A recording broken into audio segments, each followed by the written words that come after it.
రుణమాఫీ గురించి జగన్ మాట్లాడటాన్ని టీడీపీ నేత సోమిరెడ్డి చంద్రమోహన్ రెడ్డి తప్పుపట్టారు. అసలు జగన్ అధికారంలోకి వచ్చి ఉంటే కోట్ల రూపాయల రుణమాఫీ జరిగి ఉండేదా అని ప్రశ్నించారు.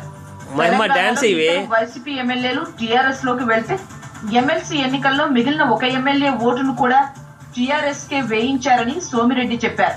ఇది by to get one free అన్నట్లు ఉందని ఆయన అన్నారు. ఒక్క రైతుల రుణమాఫీ 25,000 కోట్ల రూపాయలు ప్రభుత్వం భరిస్తుంది. ఆల్రెడీ 7,000 కోట్ల రూపాయలు రిలీజ్ చేసింది.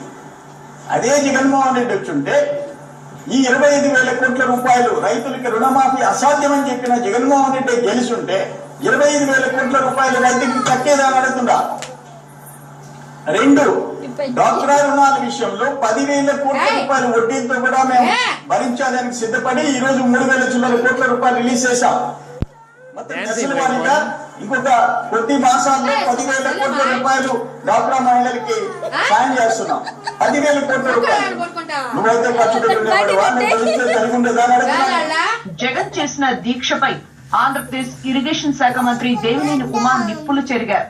దీక్షల పేరిట ఎవరిని మోసం చేద్దాం అనుకుంటున్నారు అని ఆయన ప్రశ్నించారు. సిబిఐ కేసులు ఎదుర్కొంటున్న వారు పట్టిసీమ మీద ఆరోపణలు చేసే అర్హత లేదన్నారు. అవినీతి కేసుల్లో సిబిఐ కేసుల్లో 16 నెలలు చర్చలవాడ జైల్లో జీవితం గడిపి రాష్ట్ర ఒప్పుకొని బయటపడి